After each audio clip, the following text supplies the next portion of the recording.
Welcome back dear student, welcome to NC with Rajesh sir. तो students, relation function के एक नए क्लास के साथ, एक नए लेक्चर के साथ फिर से मैं मौजूद हूँ आपके साथ। और फंक्शन बच्चों इसके पहले वाले क्लास में हम लोग समझे थे और कुछ आपको थोड़ा सा ब्रेन की साइकोलॉजी को भी बताया था। आई होप अगर आप अंडरस्टैंड कर गए होंगे तो बढ़िया है। चीज़ें वैसी की वैसी चलती रहेंगी। देखिए बच्चों, अगर आप अपने में इम्प्रूवमेंट लाएंगे तो इम्प्रूव होकर ऊपर जाएंगे, नहीं जैसे चीज़ें आपके पहले बर्थ से थी वैसे ही रहेंगी, आप चले जाएंगे तब भी चलेगा वैसे ही रहेगी। यानी कि जो वर्ल्ड है वो वैसे ही रहेगा, फर्क इसको कुछ नहीं पड़ता। फर्क आपको पढ़ना चाहिए कि आप इस वर्ल्ड से क्या चाहते हैं। ठीक है, तो चलते हैं वीडियोस को आगे की ओर ले चलते हैं। लेक्चर सीरीज में आज है टाइप्स ऑफ फंक्शन, जैसा कि मैंने पहले कहा था। तो बच्चों, पहले जो नए बच्चे हमसे जुड़े हैं, मैं उनसे यही कहना चाहता हूँ कि वो ये जो यहाँ से अगर देख रहे हैं पहली बार, तो वो प्लेलिस्ट बनी हुई है रिलेशन और फंक्शन की। उसमें जितने भी पहले करा दिए गए हैं वीडियो उनको देख लें, ठीक है। और वहाँ से चीज़ें उनको तब ठीक से समझ में आने लगेंगी, ठीक है, पहली बात। दूसरा, और भी टॉपिक है, ऐसा तो नहीं है कि यही चैप्टर मैंने बनाया है, बहुत सारी वीडियोस हैं, तो उन वीडियोस को भी आप जाके देख सकते हैं। और अगर उसमें कोई भी कमी रह गई है कि ये कॉन्सेप्ट छूट गया, ये रह गया है, ये बताना है सर आपको, तो वहाँ पे आप कमेंट भी कर सकते हैं नीचे यूट्यूब पे, ठीक है। और तीसरी बात ये है कि जब क्लास अटेंड करें तो मैं ये चाहता हूँ कि आप पेन और पेपर के साथ हमारे हैं, यानी कि यहाँ पे जो चीज़ कराई जा रही है आप उसको लिखें कॉपी पे, पेन से लिखें कॉपी पे अपने, जिससे कि आपको अंडरस्टैंडिंग अच्छी हो। वैसे नोट्स तो मैं प्रोवाइड करता ही हूँ, लेकिन अगर आप लिखेंगे, देखो बच्चे नोट्स कितना हो, अगर आप हाथ से सिर्फ note, hand written note material बनाते हैं तो वो बेस्ट होता है, उससे बेस्ट कुछ है ही नहीं। तो इसलिए मैं कहता हूँ, क्योंकि आपकी हैंड राइटिंग को आपसे अच्छा कोई समझता नहीं, और आप किसी के नोट्स से देखते हैं तो उससे उतना फायदा नहीं मिलता है, ठीक है। तो चलिए इन्हीं के साथ, और अगर एक बार वीडियो नहीं समझ में आता है देखने पे तो मैं फिर से कहूँगा कि एक बार और देखिएगा, फिर नहीं आता है तो फिर कमेंट करिएगा कि सर वीडियो नहीं समझ में आ रहा है, तो उसके लिए कुछ ना कुछ सोल्यूशन निकाला जाएगा। तो इस लेक्चर सीरीज में बच्चों हम क्या करेंगे, टाइप्स ऑफ फंक्शन। तो यहाँ पे लिखा हुआ है बच्चों, फंक्शन के तो वैसे बहुत टाइप होते हैं, क्या होते हैं, बहुत टाइप होते हैं, लेकिन हमको सब नहीं पढ़ना है, अभी तो हम 11th में है, ठीक है। तो हम क्या करते हैं, ये बेसिकली जो 6 टाइप हैं, ठीक है। एक मैं एक्स्ट्रा और बताऊंगा इसमें, वो है स्मॉलेस्ट इंटीजर। एक ग्रेटेस्ट इंटीजर देखा है बच्चा आपको, एक मैं बताऊंगा स्मॉलेस्ट इंटीजर फंक्शन, ठीक है। तो पहले क्या करेंगे, इसको अच्छे से सीखेंगे बच्चों, क्योंकि इसका यूज बाद में बहुत होता है, ठीक है। थोड़ा थोड़ा करके सीखेंगे, लेकिन अच्छे ढंग से सीखेंगे तो चीजें समझ में आ जाएंगी। तो पहला फंक्शन क्या लिखा है बच्चों, कांस्टेंट फंक्शन। दूसरा फंक्शन क्या लिखा है बच्चों, आइडेंटिटी फंक्शन। तीसरा क्या लिखा है, modulus function. Most important 5 star क्या है, 5 स्टार। अच्छा 5 स्टार क्यों देते हैं, 5 स्टार इसलिए देते हैं क्योंकि ये बहुत इंपॉर्टेंट है, ये होटल जो है बहुत अच्छा है, ठीक है, इसका खर्च भी ज्यादा है। फिर सिग्नम फंक्शन 5 स्टार, और फिर ग्रेटेस्ट इंटीजर फंक्शन, ये भी क्या है आपका 5 स्टार है, ठीक है। स्टार का मतलब पेपर में आपके आता है, ठीक है। होटल की रेटिंग अच्छी होने का क्या मतलब है कि ये पेपर में आपके आता है। फिर है सिग्नम फंक्शन, फिर है ग्रेटेस्ट इंटीजर फंक्शन, फिर क्या है पॉलिनोमियल फंक्शन, और एक मैं अपने मन से कराऊंगा, ठीक है, वो क्या है स्मॉलेस्ट इंटीजर फंक्शन, ठीक है। तो फंक्शन में क्या क्या सीखेंगे बच्चों, फंक्शन में इन सब में हम सीखेंगे 3 चीजें जो सब में होंगी। पहला, इनकी डेफिनेशन क्या होती है, ठीक है। दूसरा, इनका ग्राफ कैसे बनता है। तीसरा, इनमें डोमेन और रेंज कितने होते हैं। हर फंक्शन में बच्चों हम लोग क्या क्या सीखेंगे, इनकी डेफिनेशन क्या है, दूसरा इनका ग्राफ कैसे बनता है, तीसरा इनमें कोडोमेन और डोमेन और रेंज क्या क्या होते हैं, ठीक। एक चीज जो बच्चों मैंने प्रीवियस वीडियो में नहीं बताई थी, वो मैं इस वीडियो में बता दे रहा हूँ कि आपको जितने फंक्शन पढ़ने हैं वो रियल फंक्शन पढ़ने हैं बच्चों। क्या पढ़ने हैं, रियल फंक्शन। अब रियल फंक्शन का ये मतलब होता है बच्चों कि सेट ए में जो एलिमेंट होंगे वो रियल नंबर होंगे, और सेट बी में भी जो एलिमेंट होंगे वो क्या होंगे, रियल नंबर होंगे। मतलब हमको real number two real number में मैपिंग करना है। इमेजिनरी का कोई भी फंक्शन हमको नहीं पढ़ना है, होता होगा वो बाद में देखा जाएगा, ठीक है। तो हमको रियल, उसी को कहते हैं रियल नंबर से रियल नंबर के फंक्शन को ही कहते हैं हम लोग रियल वैल्यूड फंक्शन। तो इसके बारे में परेशान नहीं होना है, लिखा रहता है ऐसे एफ आर टू आर, इसका मतलब कि ये ए सेट के एलिमेंट भी रियल नंबर है, बी सेट के एलिमेंट भी क्या है, रियल नंबर है। और रियल नंबर आई होप सबको आता होगा, ठीक है। तो जितने मैं टाइप बताऊंगा या जितनी भी चीजें आपकी डिस्कस होंगी वो किस पे होंगी, रियल वैल्यूड फंक्शन पे होंगी। तो चलते हैं पहले कांस्टेंट फंक्शन, ठीक है। कांस्टेंट फंक्शन क्या होता है बच्चों, तो जितना लिखेंगे let F such that R to R, यानी यह फंक्शन इस तरह से डिफाइन है कि वो रियल से रियल में डिफाइन है।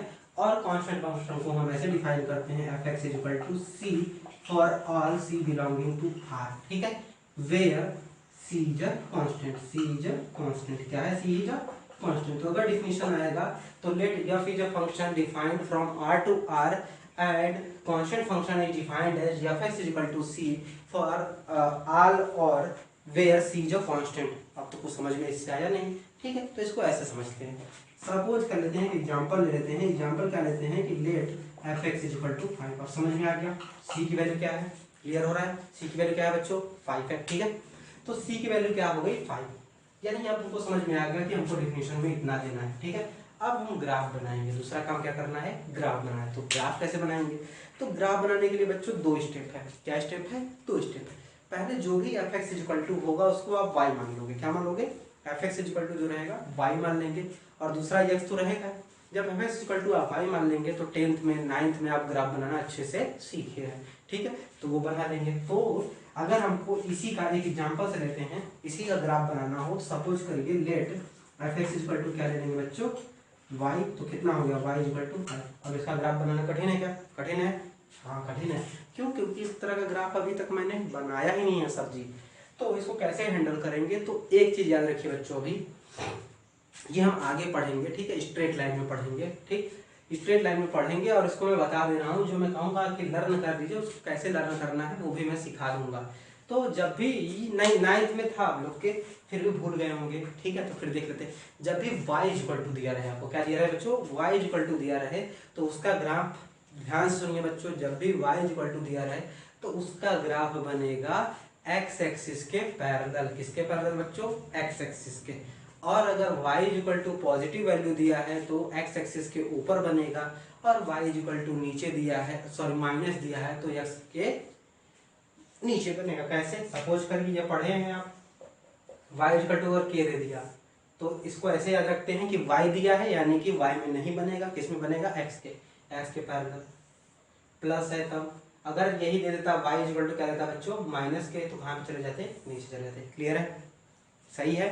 फिर से एक बार दोहरा देते हैं आपके लिए। अगर y इक्वल टू दिया है स्टूडेंट्स आपको कुछ भी नंबर, तो आपको क्या करना है कि वो ग्राफ या तो x एक्सिस के पैरेलल ऊपर में बनेगा या तो x एक्सिस के पैरेलल नीचे बनेगा, 2 केस है। अब पहले केस में यदि वो नंबर प्लस है, जो कांस्टेंट है वो प्लस है, तो x एक्सिस के ऊपर बनेगा, ठीक है, और अगर वो नंबर नेगेटिव है तो x एक्सिस के क्या बनेगा, नीचे बनेगा, पैरेलल टू x एक्सिस, ठीक है। तो अगर इसका हमको ग्राफ बनाना हो तो नहीं बना लेंगे, क्यों नहीं बना लेंगे सर, एकदम आराम से बना लेंगे। तो ये पॉजिटिव है तो ये क्या हो गया y इक्वल टू 5, क्लियर हो रहा है। इसको चाहे तो आप साइड में नोट कर सकते हैं। यानी हमने ये सीखा कि अगर कांस्टेंट फंक्शन है तो हम उसका ग्राफ क्या करेंगे, y एक्सिस के, सॉरी x एक्सिस के पैरेलल बनाएंगे। अब आते हैं डोमेन और रेंज की चर्चा कर लेते हैं। कोडोमेन की, तीनों की, डोमेन हो गया, हर में यही करना है, कोडोमेन हो गया, ठीक है, और क्या हो गया, रेंज हो गया, ठीक। अब यहाँ पे बच्चों थोड़ी सी डिफिनेशन मैं डोमेन और कोडोमेन की चेंज करके बताऊंगा आपको, ठीक है, डोमेन और कोडोमेन की थोड़ी सी, क्योंकि पहले वाली डिफिनेशन सही है, ऐसा नहीं कि सेट ए में जितने एलिमेंट आएंगे सेट बी में जितने एलिमेंट आएंगे वो डिफिनेशन गलत है। लेकिन अब क्या है बार बार सेट डिफाइन करने में, क्योंकि यहाँ पे अब हम देखिए जैसे ऐसे देने लगा तो बार बार वो उसमें प्रॉब्लम होती है, तो आपको ये याद रखना है, ध्यान से सुनिए। डोमेन के लिए क्या करेंगे बच्चे, ध्यान से सुनिए, बहुत इंपॉर्टेंट है। यक्स की वैल्यू, यक्स जो वैल्यू लेता है, देखिए ये सिंपल लैंग्वेज इसे कहते हैं, यक्स जो वैल्यू लेता है, ठीक है, यानी यक्स जो जो वैल्यू ले लेगा वही उसका क्या हो जाएगा बच्चों, डोमेन हो जाएगा। रेंज क्या होता है, रेंज क्या होता है, यक्स की वैल्यू रखने पे, यक्स की वैल्यू रखने पे जो y आता है, क्या आता है, जो y आता है, ठीक है, क्लियर हो रहा है। फिर से समझते हैं, यानी कि डोमेन हम कैसे देखेंगे, तो यहाँ हमारे पास यक्स की वैल्यू बहुत सारी है, तो यक्स की वैल्यू रखने पे जाओ जो जो वैल्यू हम रख सकते हैं, और कब तक रखेंगे, जब तक कि इन्फिनिटी ना बने, जिसको बहुत सारे फॉर्मेट में इनडिटरमिनेट फॉर्म कहते हैं, उसको मैं सेपरेट में बताऊंगा। बस आपको याद रखना है कि इन्फिनिटी ना बने, तो वहां तक डिफाइन रहता है। तो यक्स जो वैल्यू ले सकता है उसको हम कहते हैं डोमेन, और यक्स की वैल्यू रखने पे जो वाई आता है, क्योंकि हमने वाई माना है एफ को, जो वाई आता है वो क्या हो जाता है आपका रेंज। अब फंस गया कोडोमेन, ठीक है। तो कोडोमेन के लिए बहुत कम पूछा जाता है, लेकिन अभी देख लेते हैं कि रियल वैल्यूड फंक्शन पढ़ रहे हैं, ठीक है। तो अगर वो आर से आर में डिफाइन किया है, यहाँ से आर में, तो ये बी का सेट क्या हो गया आपका आर हो जाएगा, तो कोडोमेन कितना हो जाएगा आर हो जाएगा, ठीक है। लेकिन डोमेन और रेंज के लिए ये चीज है, तो समझते हैं। तो डोमेन देखिए, तो यक्स कौन कौन सी वैल्यू ले रहा है यहाँ पे, तो जब आपने प्लॉट किया तो यक्स 0 भी ले रहा है, 1 भी ले रहा है, 2 भी ले रहा है, 3 भी ले रहा है, बहुत ध्यान से समझिए बच्चों, 4 भी ले रहा है, 5 भी ले रहा है, 6 भी ले रहा है, सारी वैल्यू ले रहा है। फिर -1 ले रहा है, -2 ले रहा है, -3 ले रहा है, -4 ले रहा है, सारी वैल्यू ले रहा है, ठीक। इसके बाद अगर कोई कहे कि 1.5 ले रहा है तो ले रहा है, हाँ 1.5 लेने पे भी इससे कोई फर्क नहीं हो रहा है। यानी कि इसका जो डोमेन है, यानी यक्स की वैल्यू जो लेता है वो क्या है आर है। पॉजिटिव ले रहा है, निगेटिव ले रहा है, फ्रैक्शन भी ले रहा है, डेसिमल भी ले रहा है। क्लियर बच्चों, आ रहा है समझ में। और हमने कहा कि ये आर टू आर डिफाइन है, या तो यहीं से आप देख सकते थे, ठीक है, कि सेट ए में क्या है आर है, इसीलिए ये क्या हो जाएगा आर बनाएगा। अब कोडो में तो आपको आराम से आएगा, क्या आ जाएगा आर आ जाएगा, ठीक है। क्लियर है, आ रहा है समझ में, ठीक है। अब देखिए, फिर हमें अब रेंज देना है, रेंज बताना है। तो रेंज हम क्या कह रहे हैं कि यक्स की वैल्यू रखने पे जो वाई की वैल्यू आती है वही क्या होता है रेंज होता है। तो बताइए यहाँ पे x0 रखने पे y कितना आया 5, x1 रखने पे y कितना आया 5, x2 रखने पे कितना आया 5, 3 रखने पे 5, 4 रखने पे 5, -1 रखने पे 5, ये 5, ये 5, ये 5, 1.5 रखेंगे तभी कितना आएगा 5 ही आएगा। यानी कि हम ये कह रहे हैं कि यक्स की वैल्यू आप चाहे कुछ भी रख लीजिए, यक्स की वैल्यू कुछ भी रख लीजिए, वैल्यू कितनी आनी है आपको 5। तो रेंज बच्चों कितनी हो गई 5, तो इसको ऐसे कर देते हैं। अब बच्चों अगर हम नंबर लाइन देखें, इसको रिप्रेजेंट करने के अलग अलग तरीके मैं बता रहा हूँ, ठीक है। तो अगर आप नंबर लाइन पे देखें तो यहाँ नंबर लाइन ये 0 -इंफिनिटी और ये इंफिनिटी, तो इसको इसी का तो पूरा रियल नंबर प्लॉट होता है कि नहीं, इसी का तो पूरा रियल नंबर प्लॉट होता है। यानी कि आर लिखने का मतलब बच्चों है कि हम क्या लिख रहे हैं -इंफिनिटी से क्या लिख रहे हैं +इंफिनिटी। आर लिखने का मतलब क्या है बच्चों, -इंफिनिटी से क्या लिख रहे हैं +इंफिनिटी, ये लिख रहे हैं। और ये सेट में मैंने बताया है कि 4 तरह के इंटरवल होते हैं, तो ये आपको क्या रखना है ओपन इंटरवल में रखना है, ठीक है। तो या तो आर लिखे, या फिर बहुत सारे जगहों पे हम क्या करेंगे -इंफिनिटी टू क्या लिखेंगे इन्फिनिटी लिखेंगे। तो हमने क्या सीखा कि कांस्टेंट फंक्शन क्या होता है, इसकी डिफिनेशन देख लिया, इसका ग्राफ बना लिया, ठीक है। अब जब आप इसका ग्राफ बनाने जाओगे तो बस y 5 की जगह कितना देना है सी रख देना है, 5 की जगह कितना देना है सी रख देना है, और यहाँ पे आपका कितना आ जाएगा, ये तो वही रहेगा, ये तो वही रहेगा, ये भी क्या आ जाएगा आपका सी आ जाएगा। क्लियर है, ठीक है। और ये जो नंबर वाला कॉन्सेप्ट है ये भी मैंने बता दिया, आर लिखिए या -इंफिनिटी टू +इंफिनिटी लिखिए, या फिर ऐसे लिखाइए, दोनों नोटेशन ठीक है। तो अब चलते हैं सेकंड वाला फंक्शन भी डिस्कस कर लेते हैं, ठीक है। सेकंड वाला फंक्शन डिस्कस कर लेते हैं, उसके बाद देखते हैं अगर टाइम लिमिट परमिट करेगा तो और आगे बनाया जाएगा, ठीक है। तो आइडेंटिटी फंक्शन, तो आइडेंटिटी फंक्शन क्या है अगर ये आप जानना चाह रहे हैं तो लिख लेते हैं, सेकंड है आइडेंटिटी फंक्शन, ठीक है, यानी आइडेंटिटी फंक्शन, ठीक है। तो बच्चों स्टार्टिंग आप कैसे करोगे, let F such that R to R, यानी कि जो फंक्शन है वो रियल वैल्यूड फंक्शन है, यानी कि आर से आर में वो क्या है डिफाइन है, ठीक। Such that F X is equal to X for all X belonging to R है, ठीक है। अब ये क्या कह रहा है कि F X is equal to क्या हो जाएगा एक्स हो जाएगा, ये तो इसकी क्या होगी डिफिनेशन। ये नोटेशन सेट थ्योरी में मैंने नहीं बताया है, तो ये क्या है फॉर ऑल, इसको पढ़ते हैं, यानी कि ये यक्स के सभी वैल्यू के लिए एक्स ही रहेगा। अब प्लॉट कैसे करेंगे, तो प्लॉट करने के लिए हम देख लेते हैं, ठीक है। तो प्लॉट करने का तरीका हम लोग देख लेते हैं। तो प्लॉट करने के लिए हमने कहा कुछ नहीं करना है, 2 स्टेप है। पहले क्या करना है, let F X is equal to क्या मानना है वाई, तो अगर आप इसको मान लेंगे तो वाई इक्वल टू ना, अब इस तरह का लीनियर इक्वेशन आप सॉल्व करना 10th में सीखे हैं, साथ ही साथ 9th में सीखे हैं, ठीक। तो अगर इसको प्लॉट करें फिर भी अगर नहीं आ रहा है तो सिंपल अप्रोच आपको याद रखना है कि यक्स के अलग अलग वैल्यू रखनी है, जैसे 0 रखेंगे, चलिए देख लेते हैं, ये हो गया यक्स, ये क्या हो गया वाई। अगर एक्स की वैल्यू आप 0 रखेंगे तो बताइए वाई कितना आएगा 0 आएगा। एक्स की वैल्यू अगर 1 रखेंगे तो बताइए वाई कितना आएगा 1 आएगा। 2 रखेंगे तो कितना आएगा 2 आएगा, ठीक है। 3 रखेंगे तो कितना आएगा 3 आएगा, यानी कि ये हो गया। तो अब क्या है, इतना ही पे छोड़ देंगे बच्चों? नहीं, इतने ही पे नहीं छोड़ेंगे। क्यों? क्योंकि ये कह रहा है कि आर है, आर मतलब नेगेटिव वैल्यू भी लेना है और पॉइंट भी लेना है। तो अगर हम -1 ले लें, -1 ले लें तो बताइए कितना हो जाएगा? -1 हो जाएगा। -2 ले लें तो कितना हो जाएगा? -2 हो जाएगा। इसी तरीके से -3 ले लें तो हो जाएगा, यानी कि ये पूरी लाइन ऐसे मिलेगी। तो आपको ऐसे कटा पीटा नहीं बनाना है, आपको बनाना क्या है वो याद रखना है। ये तो मैंने उस केस में बता दिया कि आपको लर्न करना है, मतलब नहीं आ रहा है तब। तो आपको बनाना कैसे है बच्चों? तो बनाना है बस आपको ऐसे बना देना है, ठीक है। यानी कि ये y है और ये क्या है? x है, ठीक।